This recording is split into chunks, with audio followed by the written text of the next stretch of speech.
پھر اس کے بعد پاکستان تحریک انصاف کی جو بدامنی تھی، جو مہنگائی تھی، جو تمام الزامات تھے یا جس طرح سے جو بھی صورتحال رہی، اس کے باوجود جو ہے وہ یہاں پر وہ ایک طرح سے جو ہے عمران خان فیصل آباد میں سویپ کیا ہے. انہوں نے صوبائی سیٹ بھی جیتی ہے بڑی مارجن سے. جمعرہ میں جو 17 جولائی کو ہوئے تھے یا جو کل یہاں پر فیصل آباد شہر میں ہوئے ہیں، تو یہ مطلب ایک طرح سے جو ان کا بیانیہ ہے وہ سر چڑھ کر بول رہا ہے. اس میں اگر مہنگائی کا ایلیمنٹ ہوتا پھر لازماً جو ہے وہ مطلب عمران خان خود بھی ڈیمیج ہوتے. مہنگائی ہوئی ہے، بہت ہوئی ہے. 2018 سے لے 2022 تک بہت زیادہ مہنگائی ہوئی ہے. عمران خان کے دور میں بھی بہت تھی، جب ان کی حکومت ختم ہوئی ہے اس کے بعد تو بہت زیادہ ہو گئی ہے. لیکن اس میں یہ چیزیں نظر آ رہی ہیں کہ شاید مہنگائی سے زیادہ جو چیزیں ڈیمیج کر رہی ہیں وہ بیانیہ کر رہا ہے کہ جو پی ڈی ایم جماعتوں کے پاس کوئی بیانیہ اس وقت موجود نہیں ہے. جو ان پر الزامات لگائے جاتے رہے کہ ان کی کانسپائریسی کے ذریعے حکومت ختم ہوئی، سائفر آیا، فلاں ڈمکان، اس کا ان کے پاس کوئی کاؤنٹر نیریٹو نہیں تھا. مریم نواز باہر چلی گئی، ان پہ جو الزامات لگتے ہیں، جو ڈاکو فلاں ڈمکان باہر چلے جاتے ہیں، تو وہ انفارچونیٹلی ان الزامات کو سچ ثابت کرتے رہے. عمران خان وزارت عظمیٰ کی کرسی سے ہٹنے کے باوجود یہیں پر موجود رہے. یہ آپ پاکستان کی تاریخ دیکھ لیں کہ جہاں پر جو بھی پرائم منسٹر کی کرسی سے ہٹتا ہے وہ سب سے پہلے جیل جاتا ہے. نواز شریف کی مثال لے لیں، بے نظیر کی لے لیں، زرداری کی لے لیں، تمام لوگ جو بھی ہٹتے ہیں وہ جیل جاتے ہیں. تو وہ ادھر بیٹھے رہے ہیں، باہر نہیں گئے. مطلب یہ کچھ چیزیں ہیں جو ان کے حق میں جاتی رہی ہیں یا اپنے حق میں استعمال کرنا سیکھ لی ہیں. یہ بڑی بات ہے. تو یہ تمام جتنا بھی سینیریو تھا اس کو بہترین طریقے سے عمران خان نے اپنے حق میں استعمال کیا ہے اور اس وجہ سے جیت گئے ہیں. جبکہ جو پی ڈی ایم کا بیانیہ ہے وہ بہتر ہوتے ہوئے بھی وہ اپنے حق میں چیزیں استعمال نہیں کر پاتے. ان کا بہت ہی جو نیریٹو ہے بہت ماٹھا ہے، 90 کی دہائی کا ہے. جو ان کی پالیسیز ہے، جو ان کی اسٹریٹجی ہے، سب کچھ وہ 90 کی دہائی سے باہر نہیں نکل رہے. یہاں پر شیر علی 2-3 بار جیتے ہیں، میئر بھی رہے ہیں، ان کا بیٹا بھی میئر ہے. عابد شیر علی لگاتار 3 بار جیتے ہیں. لیکن وہی پرانی اسٹریٹجی کے تحت، نئی اسٹریٹجی ان کے پاس نہیں ہے. نوجوان ان کے پاس نہیں ہے، خواتین ان کے پاس نہیں ہیں. وہ پرانے بابے ان کے پاس ہیں جو ایجڈ ہو گئے ہیں، اب جن کے پاس انرجی نہیں رہی. ادھر کل جتنے بھی انٹرویوز ہم نے کیے، جتنے بھی لوگ ملتے تھے آ کر، وہ جو پی ٹی آئی کے لوگ تھے، یہ میں اکثر ریپیٹ کرتا ہوں کہ وہ بہت نوجوان تھے، ینگ، بالکل پہلا ووڈ کاسٹ کر رہے ہیں. اینڈ آئی تھنک یہ پی ٹی آئی کی سب سے ایک انٹرسٹنگ اسٹریٹجی رہی ہے یوتھ کو اپنے ساتھ انوالو کرنا. And I think one of the first parties in Pakistan جس نے سوشل میڈیا کے تھرو، آف کورس اب تو ہر کوئی استعمال کر رہا ہے، لیکن I think that's where it started. وہ جو ایک نیا ٹرینڈ یوتھ کو انوالو رکھنے کا، سوشل میڈیا کا استعمال کرنے کا. بلال اگری کریں گے کہ سوشل میڈیا کا استعمال بہت سگنیفیکینٹ رہا ہے پی ٹی آئی کی یوتھ اسٹریٹجی میں؟ فاطمہ بہت شکریہ. آپ کے والی بات کو میں سیکنڈ کروں گا، ایسے کہ تاحال ابھی تک بھی جو عبدالرحمان نے کہا یہ بالکل بات صحیح ہے کہ پاکستان مسلم نون یا پاکستان پیپلز پارٹی، چلے پاکستان پیپلز پارٹی تو یہ آن کرے کہ ہم 2 سیٹوں پہ کھڑے تھے، دونوں جیت گئے، وہ تو 100% رزلٹ لے گئے ہیں. کس کا نقصان ہوا؟ نون لیگ کا ہوا اور بہت برے طرح سے ہوا. اور یہ دیکھیں کہ ایک چیز جو آپ نے بھی کہی، عبدالرحمان نے کہی، 90 کی دہائی کی سیاست نہیں چل رہی. آپ ینگ فیسز لے کے آنے پڑیں گے نون لیگ کو. اور یہ نہیں ہے کہ آپ کے ینگ فیس کون تھا، عابد شیر علی ہی پاکستان کے یہ صدر رہ چکے یوتھ ونگ کے، تو یہ لوگوں نے ریجیکٹ کیا ہے. آپ کو یہ سمجھنا ہوگا. اگر آپ کہیں گے عمران خان سے آپ اس کا کمپیریزن کریں گے، انہوں نے دیکھے میرے خیال میں عبدالرحمان اس چیز کے گواہ ہیں، عمیر عظمت ہمارے بتاتے رہے. آپ دیکھیں کہ جیسے انہوں نے الیکشن سے پہلے نوٹیفکیشن بانٹے ہیں، ایسے تھے جیسے ریل فیل کر دیے، ہر بندے کو اختیار دے دیا. کوئی ٹریڈرز ونگ ہے، کوئی یوتھ ونگ ہے، کوئی یوتھ فورس ہے، کوئی آئی ایس ایف ہے. مطلب ایسی ہمیں چیزیں نظر آئی. سوشل میڈیا ہے، بہت ساری چیزیں سامنے آئی. پھر سوشل میڈیا کے اوپر ہی فیصل آباد سے ایک لڑکا ہے سعود بٹ، وہ آج نون لیگ کا بڑا سرکردہ رہنما تھا، جسے مریم نواز اسٹیج پہ بھی کھڑا کیا کرتی تھی. وہ پچھلے کچھ ماہ سے بالکل مکمل طور پہ کٹ آف ہے اور وہ الزام لگا رہا ہے کہ میں نون لیگ کے ساتھ ہوں، ہمیشہ رہوں گا. لیکن نون لیگ کی سوشل میڈیا کے اندر ایک ایسے لوگ بیٹھے ہوئے ہیں جو کہ ہائی جیک کر کے بیٹھے ہیں اور اسے چلنے نہیں دیا جا رہا، اور ہم جیسے لوگ جو خدمت کرنا چاہتے ہیں نکال دیں. ایک طرف یہ ہے، دوسری طرف پاکستان تحریک انصاف کا جو کہ خود کنٹرول کر رہے ہیں. وہاں ایسی کوئی شکایت نہیں ہے، وہ ٹرینڈ چلاتے ہیں، اسے بھرپور طریقے سے وائل کرتے ہیں. اچھا دیکھیں، پاکستان مسلم نون کی طرف سے الزام بھی لگایا جاتا ہے کہ یہ ٹرینڈ سیٹ کرتے ہیں سوشل میڈیا پہ، تو آپ بھی چلائیں، آپ کے پاس بھی پلیٹ فارم تو وہی ہے. لیکن اگر ہم NA 108 کی بات کریں گے تو میرے خیال میں عابد شیر علی نے ایک اچھا کام کیا. کل رات ہار مان لی, انہوں نے مہنگائی کو اس کا معرض الزام ٹھہرایا کہ مہنگائی کی وجہ سے رات کے جو حاشر نے ان کے ساتھ انٹرویو کیا تو انہوں نے کہا کہ مہنگائی اس کی مرکزی وجہ ہے جس سے میں ہارا ہوں. میں دوبارہ عوام کے اندر جاؤں گا اور چاہوں گا اگلی بار بہتر پرفارم کر سکوں. تو جو میرے خیال میں عابد شیر علی کو ایک اور جو اتنا ڈفرنس پڑا ہے اس کی ایک بنیادی وجہ عابد شیر علی کا 3.5 سے 4 سال اس حلقے سے غائب رہنا بھی تھا. لوگ کہہ رہے تھے طاہر جمیل زیادہ کمپیریٹیولی بہتر ہے. اس پوری کمپین کے اندر 2 مرکزی کردار رہے ہیں جو عابد شیر علی کو یہاں تک لے آئے ہیں, وہ میاں طاہر جمیل ہے اور چودھری شیر علی ہے, ان کے والد. یہ دونوں نے کمپین کی, ڈور ٹو ڈور کمپین کی, ہر سطح تک گئے, ہر سچویشن تک جا کے. لیکن فاطمہ میں کل کی پوزیشن آپ کو بتاؤں تو ویری آنیسٹلی مجھے نہیں پتا عبد الرحمان والی سائڈ پہ کیا پوزیشن تھی, لیکن جو میں نے لوگوں سے چاہا پوچھا تو نون لیگ کے کیمپس بھرے ہوئے تھے, لوگ موبلائز تھے, ووٹر سائلنٹ تھا پی ٹی آئی کا. وہ آیا ہے ان سے پرچی کٹوائی, اندر جا کے شیر کی بجائے بلے پہ مور لگایا ہے. مطلب ہم نے خود دیکھے کہ نون لیگ کے بیجز والے لوگ, جس پولنگ اسٹیشن میں تھا, جب رزلٹ آیا ہے تو 6 ووٹ سے عابد شیر علی جیتے ہیں ایم سی کوتوالی ہائی اسکول سے. اور میں اور حاشر اور نعیم سلیم موجود تھے, ہم ایک دوسرے کے چہرے دیکھ رہے تھے کہ یہاں تو پی ٹی آئی کا ووٹر ہی نظر نہیں آیا, سارا دن کیمپ خالی رہا, ووٹ کہاں سے؟ تو اس کا مطلب ہے کہ سائلنٹ ووٹر تھا, وہ بحث نہیں کر رہا تھا, وہ آیا خود آیا. جیسے نون لیگ کو اپنا ووٹر نکالنا پڑا ہے, پاکستان تحریک انصاف کو ووٹر نکالنا نہیں پڑتا. بلا شبہ میاں فرق حبیب تھے, اس کے اندر لطیف نظر گجر تھے, جتنے بھی ان کے عہدیدار تھے وہ گاڑیاں لے کے پھرتے نظر آئے, فواد چودھری بھی آئے, زلفی بخاری بھی آئے. لیکن پی ٹی آئی کا ووٹر خود نکل کے آگے ووٹ ڈال کے جاتا ہے, اسے چنچی رکشا گاڑی ویگن کچھ نہیں چاہیے. یہ نون لیگ کو سمجھ لینا چاہیے, اپنے ووٹر کو ویسے مینٹلی پریپیئر کرنا ہوگا جیسے پی ٹی آئی تیار کر بیٹھی ہے اگر مقابلہ کرنا ہے. اور دوسرا میرے خیال میں یہ اتنا سخت تو نہیں, چلے جتنا بھی مقابلہ کر پائے ہیں یہ عابد شیر علی کی صرف اسی کمپین کا نتیجہ ہے جو کہ ایکٹیولی انہوں نے کی ہے. ادروائز یہ مقابلہ بھی بہت بلو دی بیلٹ جانا تھا اور بہت برا نتیجے آنے تھے. لیکن اس کے اندر ایک چیز ہے, اگر ہم ملتان اور ہمارے نزدیک جو 2 حلقے, ایک شرکپور ننکانہ صاحب والا کیونکہ ایک دیہاتی حلقہ ہے تو وہاں سے شذرا منصب جو ہیں وہ 11,000 کے قریب لگ بھگ ہاری ہیں. تو وہاں بھی انہوں نے اپنی کمپین, کیوں وہ موجود تھی, اچھا وہاں بھی ایک پوزیشن ہے کیونکہ یہ رانا تنویر جو فاقی وزیر ان کے بہو ہیں, یہاں سے ان کے والد ایم این اے رہ چکے تھے, یہ بھی کسی اور علاقے سے آئی ہوئی ہیں لیکن یہاں رہتی ہیں, اپنی کمپین کرتی ہیں. لیکن آگے سے شرکپور سے جو پی ٹی آئی کو یہ سمجھنے کی ضرورت ہے, جیسے علی موسیٰ کے مقابلے میں مہر بانو ہاری ہے, شرکپور سے ان کے ایک امیدوار ہاری, کہ اب پاکستان تحریک انصاف کے اندر ہی پارٹی بدلنے والے اور موروثی سیاست والوں کی کوئی جگہ نہیں ہے. اینڈ یہ ایک بڑی امپورٹنٹ چیز ہے کہ ڈیفینیٹلی ہم نے دیکھا ہے کہ بار بار لوگ چینج کر لیتے ہیں جی لائلٹیز اپنی پارٹی کے ساتھ, ڈفرینٹ چیزوں کی وجہ سے جو بھی عوام کے ساتھ زیادہ پاپولر ہے اس کی طرف ہوتے ہوئے نظر آتے ہیں. عبد الرحمان, کتنا مشکل ہو سکتا ہے پی ٹی آئی کے لیے اسپیشلی مینٹین کرنا اپنی اس نیریٹو کو, and at the same time ایسے لوگوں کو جگہ دینا پارٹی میں جو کہ پہلے پی ایم ایل این کے ساتھ ہی کسی اور پارٹی کے ساتھ ایسوسیٹڈ تھے. دیکھیں فاطمہ, لگ رہا تھا کہ شاید جو اپنا جو ہے وہ اس طرح سے وہ نہ جاری رکھ سکے, لیکن یہ 6-7 ماہ سے ایک ہی پیس سے عمران خان چل رہے ہیں. دیکھیں مارچ سے لے کر اب تک انہوں نے اگریسو پیس ہی رکھی ہے, جو جیسے فاسٹ بولر کی ہوتی ہے کہ وہ اگریسو انداز میں چلتا ہے, تو وہ بڑی کامیابی انہیں مل رہی ہے. ابھی تک ان کی پیس نیچے نہیں آ رہی, اور اس وجہ سے جو ان کا ووٹر چارج ہے, لیکن وہ ان کو فیصل آباد میں یا دوسرے شہروں میں اس طرح سے کمپین بھی نہیں کرنی پڑی.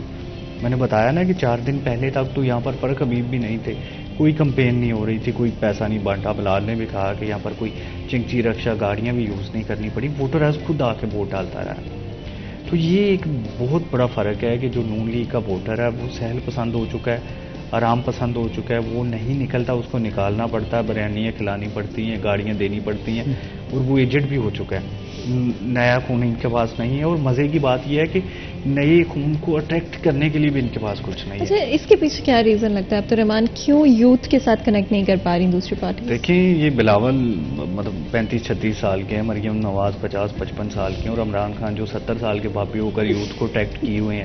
یہ بہت بڑا فرق دیکھیں کہ وہ دونوں پارٹیاں نوجوانوں کے سپورٹ اور ان کے ساتھ کوئی نوجوان نہیں ہے, سارے بابے اکٹھے ہوں گے, اور یہ اٹریکٹ کیے ہوئے. وجوہات دیکھ لیں, فیصل آباد میں فرق حبیب نوجوان, یہ جیسے رانا ثناء اللہ کی جو حیثیت ہے پی ٹی اے میں ان کی وہ حیثیت ہے, مطلب انہوں نے کوئی پرانے بابے کو جو ہے وہ لفٹ نہیں کروائی.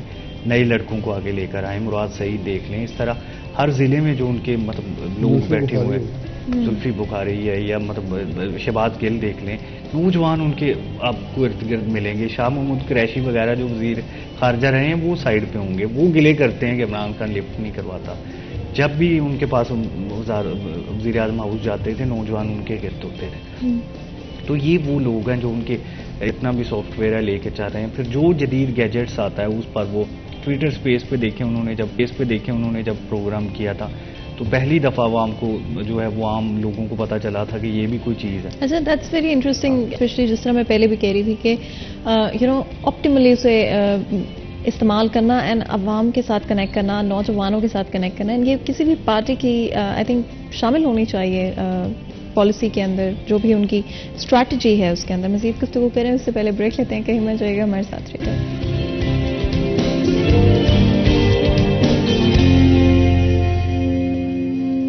Welcome back. سریہ ٹین میں ایک دفعہ پھر آپ کو خوش آمدید کہتے ہیں. بریک میں جان سے پہلے گفتگو جاری تھی, بات کر رہے تھے NA 108 میں الیکشنز کی جو کہ کل ہوئے فیصل آباد شہر میں, جہاں پر عمران خان جو کہ PTI کے کینڈیڈیٹ تھے انہوں نے جیت حاصل کی 24,000 ووٹوں کے ساتھ اگینسٹ عابد شیر علی جو کہ آف کورس PMLN کی طرف سے کھڑے تھے. اینڈ جہاں پر ایک طرف ہم بات کرتے ہیں ڈفرینٹ اسٹریٹجیز کی جو کہ ڈفرینٹ پارٹیز یا کینڈیڈیٹس کی طرف سے ان دا پاسٹ یوز کی گئی ہے عوام کے ساتھ کنیکٹ کرنے کی. آئی ڈو فیل لائک یہ بہت امپورٹنٹ اینڈ سگنیفیکنٹ جیت ہو سکتی ہے PTI کے لیے, لیکن وقت ہی بتائے گا کہ کس طرح سے چیزیں آگے پروگریس ہوں گی. بلال, جب آپ دیکھتے ہیں اس سیناریو کو, کرنٹ پولیٹیکل سیناریو کو, ہم جانتے ہیں کہ at least from March moving forward general elections کے بارے میں بات چیت کی گئی ہے, لیکن اس ڈائریکشن میں جاتے ہوئے نہیں نظر آ رہے ہیں. کیا آپ کو لگتا ہے کہ یہ الیکشنز اس ڈائریکشن میں پش کر سکتے ہیں؟ اچھا فاطمہ, میں ایک جو مارچ والی آپ نے بات کی بالکل صحیح ہے, وہ اپنے مومنٹم اپنا بیانیہ بنائے ہوئے ہیں, اور اگر سائفر کے اوپر بھی آ جائیں آپ, سائفر کے بعد کچھ اور معاملات پہ بھی جو انہوں نے عمران خان کے نکال کے سامنے لے کے آئے, ان میں سچائی ہے یا نہیں ہے یہ تو فیصلہ عدالتوں نے کرنا ہے, لیکن نون لیگ بیانیہ بنانے میں ناکام. مریم نواز کا بیانیہ جو ہے اس کے ساتھ جڑنے والا اور کوئی نہیں ہے. کوئی ایسا لیڈر کرسمیٹک پرسنالٹی نہیں ہے ان کے پاس جو بیان دے تو اسے سنا جائے. مریم نواز باہر جا چکی ہیں. مجھے ایسے لگ رہا ہے کہ جیسے میاں محمد نواز اور مریم نواز اس گورنمنٹ سے ناراض ہیں. جب مہنگائی کی تب بھی نواز نے کہا میں ان کے فیصلوں کے ساتھ نہیں ہوں, پھر $60 کو بھیجا, ڈالر نیچے آیا, چیزیں سستی کرنے کی کوشش کی, لیکن اس کے بعد سمجھ نہیں آ رہی کہ پاکستان مسلم لیگ کون سی اسٹریٹجی کھیلی ہے. آپ نے کہا کہ نواز شریف اور مریم نواز لگ رہا ہے کہ ناراض ہیں, تو ناراض ہیں کس سے؟ لیکن موجود اپنے بھائی میاں محمد شہباز شریف کی کچھ پالیسیز سے وہ کہتے ہیں کہ ہمیں مجبوری ہے. وہ کہہ رہے کون سی مجبوری ہے؟ عوام آپ کو گالیاں دے رہی ہے, عوام آپ کو برا بھلا کہہ رہی ہے, عوام آپ کے خلاف فیصلے دے رہی ہے, آپ پھر مہنگائی کر رہے ہیں. ہمیں سخت فیصلے لینے ہوں گے. کس کے لیے؟ اس عوام کے لیے. تو پھر ووٹ کس سے لینے ہیں؟ آپ بھی کہہ رہے ہیں ہم سیاست قربان کر دیں گے لیکن اپنے ملک کو بچا لیں گے. ٹھیک ہے, ملک بچائیں, یہ ان کا نیریٹو ہے میاں محمد نواز شریف. کیونکہ اگر میاں محمد نواز شریف کی ساری سیاست دیکھیں تو وہ سبسٹائز بہت زیادہ ہے. سبسڈی دے دیں, نواز دے دیں لوگوں کو, ترقیتی کام کروائیں, پکی سڑکیں بنائیں, پل بنا دیں, یہ بنا دیں. یہ پنجاب کے اندر میاں محمد شہباز شریف کرتا ہے, لیکن پاکستان کی لیول پہ جا کے میاں محمد شہباز شریف بالکل مختلف رول پلے کریں.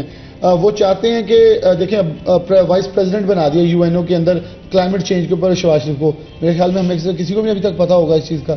یہ پریزنٹ ہی نہیں کر پا رہے اپنی چیزوں کو کہ ہم کر کیا رہے ہیں. میرے خیال میں سندھ حکومت اپنے آپ کو اتنی زیادہ پریزنٹ کر رہی ہے کہ یہ نہیں کر پا رہے. وہ ان سے زیادہ ایکٹیو رول پلے کر رہی ہے. وہ سوشل میڈیا کے اوپر بھی ایکٹیو ہے, میڈیا کے اوپر بھی ایکٹیو ہے. پاکستان مسلم نون کی اگر پوری ہسٹری اٹھا کے دیکھیں تو یہ میڈیا فرینڈلی نہیں رہے. سب سے زیادہ میڈیا فرینڈلی جو جماعت ہے وہ پاکستان پیپلز پارٹی ہے. یہ اس کو کریڈٹ جائے گا کیونکہ وہ میڈیا کے ساتھ انٹریکٹ کرنا ہے. میڈیا مینجمنٹ ایک پوری تھیوری ہے, اس کو جانتے ہیں. لیکن پاکستان مسلم نون اس حوالے سے شاید ناکام رہی ہے کہ ان کے ذہن میں ایک سوچ ہے کہ ہم تو جس کے گلے میں بھی ٹکٹ ڈال دیں گے وہ جیت جائے گا. یہ نہیں ہے. انہیں نیچے اترنا پڑے گا, گراؤنڈ ریئلٹی پہ آنا پڑے گا. اور خاص طور پر پاکستان مسلم نون اگر ٹکٹوں کے حوالے سے دیکھیں بڑی نالائق جماعت رہی ہے کہ یہ دیکھتے ہیں کہ ساری جماعتیں ٹکٹیں دیتے ہیں پھر ہم دیں گے, اپنے لوگوں کو خود ناراض کر لیتے ہیں. تو بہت ساری جگہ پہ پور مینجمنٹ, جیسے ہم نے پچھلے ضمنی انتخابات میں 20 حلقوں میں غلط ٹکٹیں دیکھی اور دیں اور نون لیگ ہاری. لیکن اس وقت اگر دیکھا جائے موقع پر تو کچھ تبدیلیاں انہوں نے کی. لیکن فاطمہ کچھ لوگوں کو شاید میری یہ بات بری لگے گی, پاکستان تحریک انصاف والوں کو ان کو مبارک ہو وہ جیت گئے ہیں, لیکن کیا مائنس عمران خان ان کے پاس یہ کینڈیڈیٹ جیتنے والے موجود ہیں؟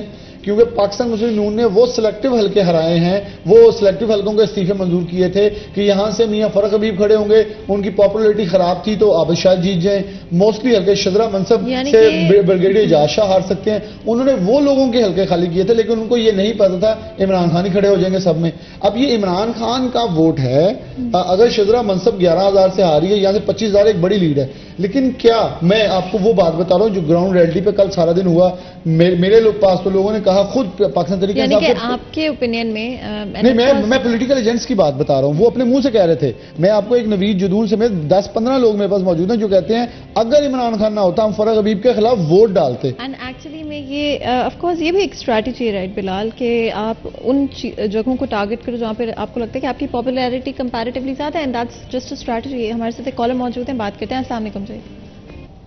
جی السلام علیکم جی کون بات کرے، کہاں سے بات کرے؟ جی میں ضلع سپتین جیلانی بات کر رہا ہوں فیصل آباد سے۔ جی بتائیں، کچھ پوچھیں گے، کچھ شیئر کریں گے؟ جی میں یہ کہنا چاہ رہا تھا کہ بلکہ پوچھنا بھی چاہ رہا تھا جو آپ کے پارٹیسپینٹ بیٹھے ہوئے ہیں جی جی کہ جو کل کا ضمنی الیکشن ہوا ہے فیصل آباد میں بھی اور پورے پاکستان میں بھی، جی کیا اس الیکشن نے ایک ڈائریکشن ہی سیٹ کر دی؟ کیا عوام نے اپنا فیصلہ سنا نہیں دیا؟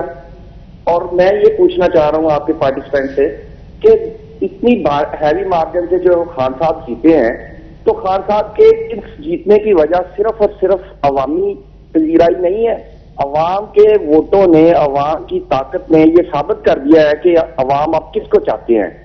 تو میرے خیال میں پھر آپ یہ جنرل الیکشن کی طرف نہیں آ جانا چاہیے، میرا یہ سوال تھا۔ بالکل جی، بہت بہت شکریہ کال کرنے کا۔ ہمارے ساتھ کالر موجود تھے جن کا سوال تھا کہ کیا عوام نے اپنا فیصلہ سنا نہیں دیا اور کیا اب وقت نہیں آ گیا کہ جنرل الیکشنز کی طرف جایا جائے۔ عبد الرحمان کیا کہیں گے اس حوالے سے؟ فاطمہ یہ بات بالکل درست ہے، مارچ سے جو ہے وہ پاکستان تحریک انصاف انتخابات کی بات کر رہی ہے، اس سے پہلے دوسری جماعتیں کرتی رہی ہیں کہ جلد انتخابات کروا دیے جائیں اور اب وہ چمٹے بیٹھے ہوئے ہیں حکومت سے۔ دیکھیں برطانیہ سے یہ سارا سسٹم ہم نے لیا ہے عدم اعتماد کا یا پارلیمانی نظام، وہاں پر 90% کیسز میں جب بھی حکومت عدم اعتماد کے ذریعے تبدیل ہوتی ہے نا، وہ سب سے پہلے آ کے جنرل انتخابات کرواتے ہیں۔ صرف 10% کیسز میں ایسا ہوتا ہے کہ وہ عام انتخابات نہیں کرواتے۔ تو یہ ایک بڑا مسئلہ ہے کہ یہاں پر اب ضمنی انتخابات 2 بار بڑے بڑے ہو چکے ہیں، 20 حلقوں پہ ہوئے ہیں صوبے کے، وہاں پر جو ہے پی ڈی ایم کے حصے میں ذلت آئی، ابھی یہاں پر انہوں نے کروائے ہیں تو اس سے بھی جو ذلت ہے وہ مزید بڑھ گئی ہے، اور جو سمجھ لیں کہ جو ان کی ہار کا تناسب ہے مسلسل بڑھتا ہی چلا جا رہا ہے۔ تو یہ اب جنرل انتخابات اب نہیں کروائیں گے، جب بھی کروائیں گے تو یہ ذلت مزید تھوڑی ایکسٹرا ان کے حصے میں آئے گی، کیونکہ یہ بڑا مسئلہ بن چکا ہے کہ عام انتخابات کے بغیر اب یہ سسٹم چلنے والا نہیں ہے، کوئی بھی اعتماد کرنے کے لیے ان پر تیار نہیں ہے۔ اسٹیبلشمنٹ پوری قوت کے ساتھ ان کے ساتھ کھڑی ہے، لیکن اس کے باوجود ہم دیکھتے ہیں کہ مہنگائی نیچے نہیں آ رہی، اس کے باوجود کوئی صورتحال بہتر نہیں ہو رہی۔ تو یہاں پر کیا بچا ہے؟ دیکھیں مہنگائی جینون ہے، سارا کچھ ہے، ٹیکسز ہے، لیکن جب ایک فریش مینڈیٹ والی حکومت کرتی ہے تو اس کو اندازہ ہوتا ہے کہ یہ 4-5 سال کے لیے وہ کرے گی، یہ 3-4 سال کے لیے یہ، پھر اس کے بعد ریلیف آ جائے گا یا جو بھی کرنا ہے انہوں نے۔ اب یہ 6 مہینوں کے لیے، 4 مہینوں کے لیے جو حکومت آئی ہے، جن کو پتہ ہی نہیں وہ کتنے مہینوں کے لیے ہیں، راجہ ریاض جیسے لوگ جو وہ اپوزیشن لیڈر بنے ہوئے ہیں، تو یہ بہت بڑی بدقسمتی ہے۔ پاکستان تحریک انصاف جیسے ایک واضح مارجن کے ساتھ جیتتی چلی جس طرح سے چیزیں ہو رہی ہیں، تو یہ جنرل انتخابات جتنی تاخیر سے ہوں گی اتنا زیادہ فائدہ پی ٹی آئی کو ہوگا، اتنا زیادہ نون لیگ کو نقصان ہوگا۔ مارچ میں اگر عام انتخابات ہوتے تو شاید نون لیگ حکومت بنا لیتی، میجورٹی نہ بھی ملتی تو سادہ اکثریت کے ساتھ حکومت میں آ جاتے، لیکن اب یہ جتنے دن تاخیر کیے جا رہے ہیں اپنے لیے مزید گہرے گڑھے جو ہے وہ کھوتے جا رہے ہیں۔ دیکھیں انہوں نے جتنے بھی کیسز بنائے یا جتنا بھی جو نیریٹو بنانے کی کوشش کی عمران خان کے خلاف، آڈیو لیکس کر کے دیکھ لی، کچھ بھی کر کے دیکھ لیا، ایک وہ ہوتی ہے جو پاپولیرٹی۔ عمران خان اس وقت اپنی مقبولیت کی جو انتہا پر موجود ہے، جہاں پر ان کا مقابلہ کرنا ابھی ممکن نہیں رہا۔ کچھ حالات ایسے بن گئے اور کچھ انہوں نے حالات اپنے حق میں ایسے یوز کر لیے۔ جاتے وقت پیٹرولیم مصنوعات کی قیمتوں کو انہوں نے بریک لگا دی کہ اب یہ جون تک ایسے ہی چلیں گی، بجلی کی قیمتیں کم کر دیں، اور تقریباً وہ 6-7 مہینوں سے IMF ڈیل سے ویسے ہی باہر ہو گئے تھے۔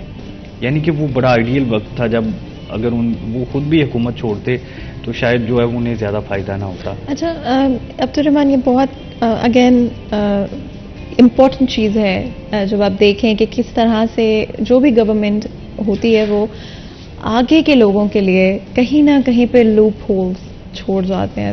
کہیں نہ کہیں آپ ضرور کچھ نہ کچھ آپ جیسے ضرور کر بیٹھتے ہیں جس کی وجہ سے آپ عوام کے ساتھ انپاپولر ہو جاتے ہیں. ہمارے ساتھ کالر موجود ہے, بات کرتے ہیں. السلام علیکم جی. السلام علیکم جی, کون بات کر رہے ہیں اور کہاں سے بات کر رہے ہیں؟ امیر افضل سے گودا روڈ بابا چوک سے بات کر رہے ہیں, مرچہ آباد سے. جی بتائیں, کچھ پوچھنا چاہیں گے یا کچھ شیئر کرنا چاہیں گے؟ یہ میں پوچھنا چاہ رہا تھا کہ میرا فیصلہ صاحب کا بھی ہلکا تھا, وہ سرلی کا بھی ہلکا تھا, جمیل صاحب کا بھی تھا, تو اتنی لیڈ سے کیسے عمران خان جیت گیا ہے؟ یہ تو عوام کا ہی فیصلہ ہے نا, تو یہ مانتے بھی نہیں ہے.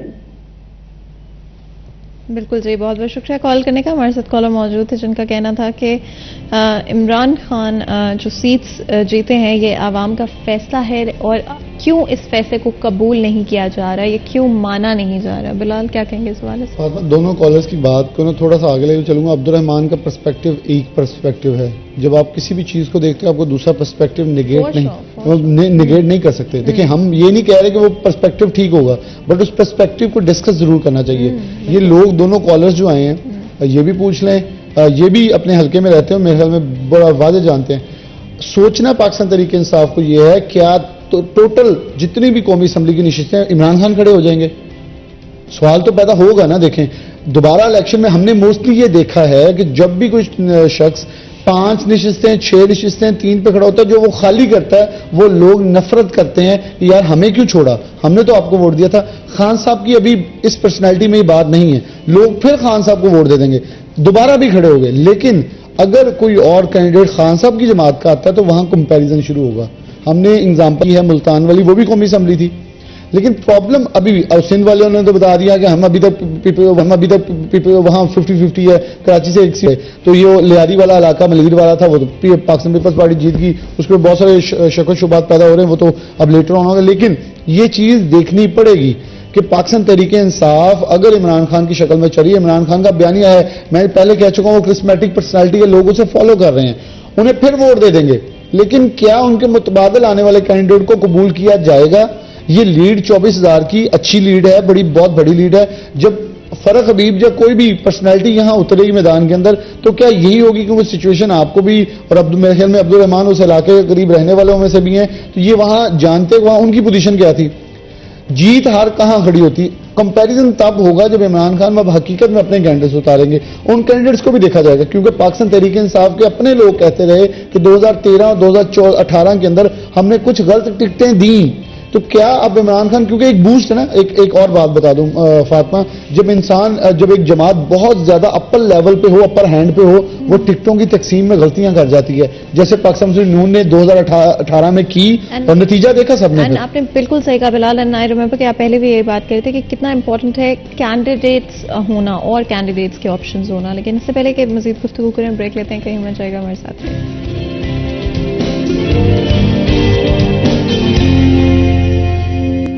ویلکم بیک سیریت اینڈ ایک دفعہ پھر آپ کو خوش آمدید کہتے ہیں. بریک میں جانے سے پہلے گفتگو جاری تھی, بات کریں NA 108 کے حوالے سے, اینڈ ڈفرینٹ ایسپیکٹس کو کور کرنے کی کوشش کی. انفیکٹ لائیو کالز بھی ہم نے لی جن میں آپ لوگوں نے اپنا اوپینین آگے رکھا. ہمیشہ کوشش رہتی ہے کہ ڈفرینٹ ایسپیکٹ سے سچویشن کو دیکھنے کی کوشش کریں. اینڈ آئی ڈو اگری بلال آپ کی بات سے کہ مزید کینڈیڈیٹس کی ضرورت ہے جو کہ جس طرح سے عمران خان کنیکٹ کرتے ہیں عوام کے ساتھ, اسی طرح سے ڈفرینٹ اور کینڈیڈیٹس بھی کنیکٹ کر پائیں, because it can not be a one man party. And I think کئی دفعہ اگر ہم اس پرسپیکٹو سے دیکھیں تو عمران خان الون PTI کو ریپرزینٹ کرتے ہیں. کیونکہ فاطمہ آپ کو یاد ہوگا عمران خان جب اقتدار کے اندر تھے تو انہوں نے کہا تھا مجھے اچھی ٹیم نہیں ملی. میرے خیال میں وہ پاکستان تحریک انصاف کے خود لوگ بھی جانتے ہیں, اور تب وہی PTI کے لوگ ہمیں کہہ رہے تھے کہ یار خان صاحب نے تب غلط ٹکٹ دیا تھا, اس لیے ان کے پاس اب بندے نہیں مل رہے. تو عمران خان کو یہ چاہیے تھا کچھ ایسی پرسنالٹیاں لے کے آتا, وہ حلقوں کے اندر کھڑے ہوتے اور ان کو لوگ ووٹ کر کے. بلا شبہ عمران خان نے اس وقت اپنی پارٹی کا جو کیلیپر اسے بچایا, میں ویری آنیسٹ اوپینین دے رہا ہوں. لیکن آج سے کچھ ماہ پہلے جھمرہ کے اندر ایک الیکشن ہوتا ہے جہاں پاکستان تحریک انصاف کے علی افضل شاہی 30,000 سے زائد کی لیڈ سے جیتتے ہیں. اور ایک بات یاد رکھیے گا, پاکستان مسلم نون وہاں دیکھیں تو ان کا ووٹ کتنا تھا, پاکستان مسلم نون کا پہلے 44,000 پھر ہو گیا 57,000, انہوں نے 12-13,000 بڑھایا. جبکہ پاکستان تحریک انصاف کا ووٹ تھا 37,000, وہ بڑھا کے 67,000 پہ لے گئے. 30,000 سے 30,000 کا اضافہ ہوا. اس الیکشن کے اندر پاکستان تحریک انصاف کا بھی کم ہو رہا ہے, نون لیگ کا کم, کیونکہ ووٹ بینک کی ٹرن آؤٹ کم ہوا, جیسے عبد الرحمان نے بتایا.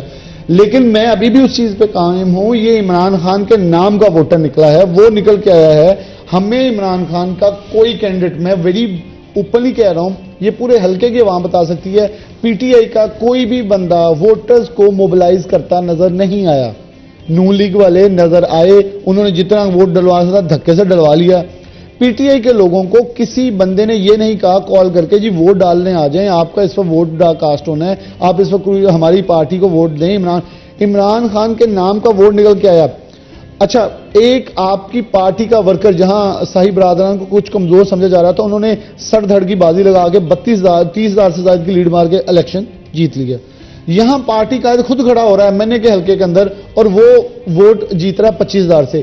بلا شبہ یہ اچھی چیز ہے, لیکن میرے خیال میں اس پرسپیکٹو کو اتنا کو سوچ سکتے ہیں نا ہم, کہ کچھ خیال کرنا چاہیے کہ شاید پی ٹی آئی کو وہ دھچکا لگا ہو, کیونکہ اگر یہ قائد نہ ہوتا, یہ لیڈ کم ہو گئے 1,000-2,000 پہ رہ جاتی, تو پھر سوچنا تو پڑنا تھا نا کہ آخر پی ٹی آئی کا گراف نیچے تو نہیں آ رہا.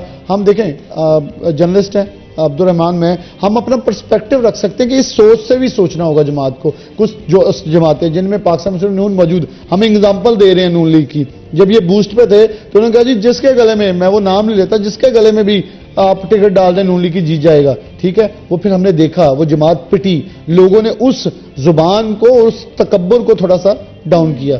تو اب یہ ہمیں پی ٹی آئی میں نظر اگر آنا شروع ہو گئی تو اس کے منفی اثرات ہوں گے, اور یہ میرے خیال میں پی ٹی آئی کا ایک عام ورکر بھی چاہتا ہے کہ ان میں سے امیدوار لے کے آئے جائیں, ان میں سے ٹکٹ ہولڈر آئیں. صرف ایک جگیردار یا ایک سرمایہ کار جو ہے اس پارٹی کو ہائی جیک نہ کر لے, کیونکہ آپ اگر جس حلقے میں ہم بیٹھے ہیں این اے 104 جو کہ نیا حلقہ ہے, اس کے اندر آپ دیکھیں 9 امیدوار ہیں ایم این اے کے. ان 9 امیدواروں کو ذرا ڈیٹیلز نکال کے دیکھیں, وہ پہلے 10-10 20-20 کروڑ سائڈ پر رکھ کے بیٹھے ہیں, اور وہ اپنے منہ سے کہتے ہیں نجی محفلوں کے اندر ہم نے اتنے پیسے لگا کے الیکشن جیت لینا ہے. تو کیا پاکستان تحریک انصاف بھی اسی چیز کو پروان چڑھا رہی؟ کیونکہ عمران خان کے الیکشن میں تو لوگ میں نے وہ جو عبد الرحمان سے میں میری بات پیٹ کی, رکشے نہیں دینے پڑے, کچھ نہیں دینا پڑا, لیکن جب وہ الیکشن ہوگا جس میں پاکستان تحریک انصاف کے امیدوار کھڑے ہوں گے, وہاں میری نظر کے مطابق کچھ پرسپیکٹو, کچھ حالات بدلتے دکھائی دے سکتے ہیں. تو میرے خیال میں پارٹی کو پوری کو ٹرین کرنا چاہیے, نہ کہ عمران خان خود کھڑے ہوں, ان کے نام کا ووٹ ہے, لوگ کاسٹ کریں گے اور وہ کاسٹ کرتے رہیں گے, کیونکہ وہ عمران خان کے نظریے,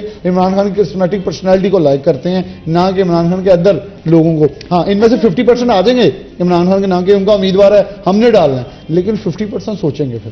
ہاں, and I do agree with that کہ ڈیفینیٹلی کچھ نئے چہروں کے ساتھ کچھ ایکسپیرینسڈ چہرے بھی ضروری ہیں, کچھ نئے چہرے بھی ضروری ہیں.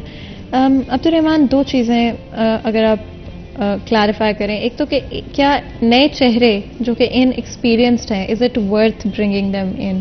بیکاز پہلے بھی یہ ایک شکایت رہی ہے, ایک کنسرن رہی ہے ڈفرینٹ پارٹیز کے ساتھ پاکستان میں, کہ ان ایکسپیرینسڈ لوگوں کو بار بار آگے لایا جاتا ہے, جن کے پاس صحیح ایکسپیرینس نہیں ہوتا, سیکھنے میں اتنا وقت لگ جاتا ہے, جب تک امپلیمنٹیشن کی طرف آتے ہیں وقت ہاتھ سے جا چکا ہوتا ہے.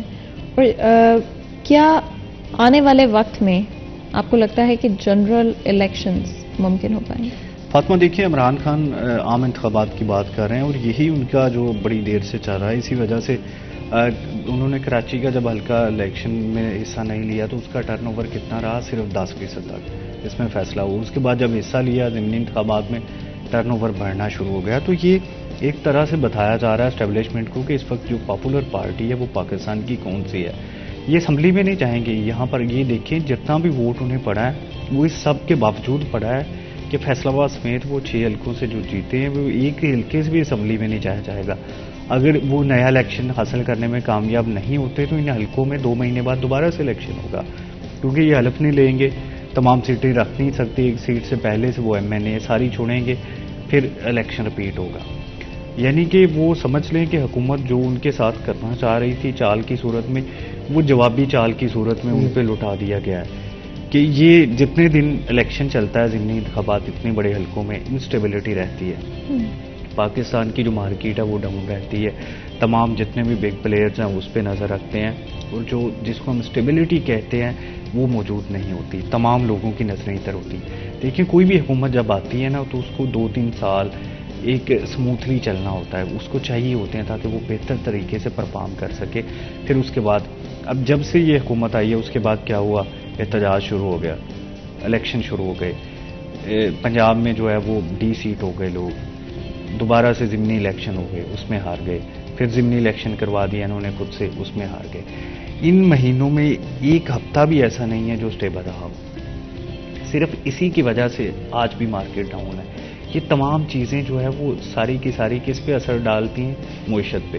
اور یہ ڈیمیج کس وجہ سے ہو رہے ہیں, اکانومی کی وجہ سے ہو رہے ہیں. یعنی کہ ساری چیزیں مکس ہو گئی. یہ تو خان کی بہت بڑی کامیابی ہوگی کہ ان کو اسٹیبلٹی نہ حاصل کرنے دیں, اور یہ اسی کی چالیں جو ہے وہ چلی جا رہے ہیں اور اس کی وجہ سے نقصان اٹھا رہے ہیں. دیکھیں پنجاب میں اگر یہ آ گئے تھے اس کے بعد ان کی تمام چالیں غلط چلی گئیں, جس میں کوئی 5, 7, 8, 10 ووٹ انہوں نے زیادہ ڈلوا لیے. اگر ووٹ کم رکھتے اپنے کھاتے میں ان کی سیٹیں بھی بچنی تھی, اور کل کو وہ اسپیکر کی سیٹ پہ کے فائدہ ہوتا انہیں, جو اسپیکر اور ڈپٹی اسپیکر بھی ان کو فارغ کرنا پڑا.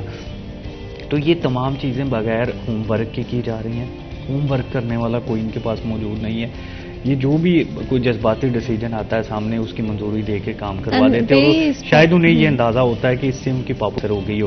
توشہ خانہ نکالا اس کے بعد الیکشن کروا کے دیکھ لیا, آڈیو لیکس نکالی, الیکشن کروا کے دیکھ لیا. یا تو آپ حکومت میں آ گئے ہیں تو 1 سال پورا استحکام کے ساتھ چلیں نا.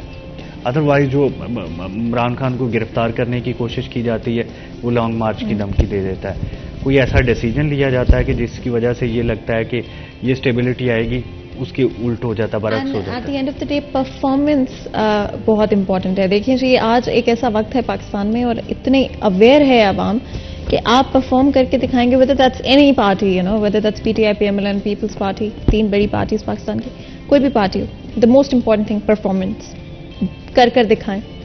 آپ کا بہت بہت شکریہ آپ دونوں کا آج ہمارے لیے اور ہمارے شو کے لیے وقت نکالنے کے لیے. یہاں پر چھوٹا سا بریک لیں گے, کہیں مت جائے گا, ہمارے ساتھ رہیے گا.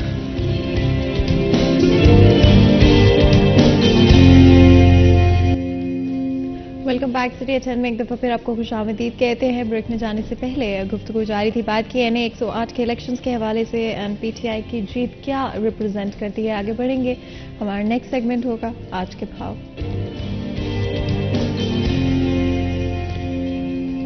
محمد بلال ٹھوکر ہمارے ساتھ موجود ہوں گے. جی بلال.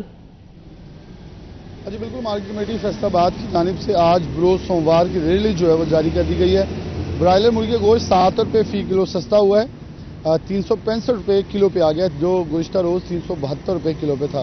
انڈوں کی بات کریں تو 234 کی سطح کے اوپر تاحال ابھی تک قائم ہے, کم نہیں ہوئے نہ بڑھے ہیں. سبزیوں کے اندر بھی کم اتار چڑھاؤ دیکھا جا رہا ہے. آج آلو کا چھلکا 78 روپے ہے, پرانا 54 پہ ہے, آلو نیا 34 پہ ہے, پیاز 125 روپے کلو ہے. ٹماٹر 10 روپے مہنگے ہوئے, 190 سے 200 روپے کلو ہو گئے ہیں. ادرک تھائی لینڈ 5 روپے مہنگے ہوئے ہیں, 225 سے 230 کے ہوئے ہیں. سبز مرچ 300 روپے سستی ہوئی ہے, 390 سے 360 روپے کلو ہو گئی ہے. پھول گوبھی 10 روپے مہنگی ہوئی ہے, 95 سے 105 روپے کلو. بینگن 10 روپے مہنگے ہوئے ہیں, 40 روپے سے 50 کے ہوئے ہیں. جبکہ گاجر 75 روپے ہے, مولی 24 روپے کلو ہے, پالک 32 پہ ہے, کھیرے 55 پہ ہے, دھنیا 95 روپے پر قائم ہے. سیب کالا کلو سب پھلوں کے اندر مکمل طور پر استحکام دیکھا جا رہا ہے. سیب کالا کلو 220 پہ ہے, سیب گاچا 200 پہ ہے, کیلا 100 روپے درجن پہ ہے, انگور گولا 180 پہ ہے, انگور سندرخانی 300 پہ ہے, انگور ٹافی 270 پہ ہے, انار کندھاری 220 پہ ہے, انار بدانا 450 روپے کلو پہ فروخت ہو رہا ہے. قیمتوں کے اندر آج کے روز اگر دیکھا جائے گزشتہ ہفتے کے بعد, جو کہ گزشتہ ہفتے جو ادارہ شماریات کی رپورٹ کے مطابق مہنگائی کم و بیش 58.58% تک کم ہوئی تھی, آج دوبارہ سے قیمتوں کے اوپر نظر دوڑائیں تو دوبارہ سے موسٹلی جو کموڈٹیز ہیں ان کی قیمتیں نیچے جاتی دکھائی دے رہی, جو کہ ہفتے کا آغاز ہے. جی بہت بہت شکریہ بلال. اس اپڈیٹ کے لیے آپ لوگوں نے سنا کہ مارکیٹ میں کیا ریٹس ہیں. اسپیشلی یہ چیز کا دھیان بھی رکھا کریں اور یاد بھی رکھا کریں کہ اگر آپ کو کوئی اوور چارج کرتا ہے, کہیں پر آپ کو لگتا ہے کوئی ریٹ لسٹ اویلیبل نہیں ہے, تو لازمی طور پہ آپ رپورٹ کر سکتے ہیں. وہاں سے خریداری مت کریں جہاں پہ آپ کو لگتا ہے کہ کسی بھی طرح سے آپ کو اوور چارج کیا جا رہا ہے. آگے بڑھیں گے اور کوشش کریں گے کہ سیکنڈ ہاف میں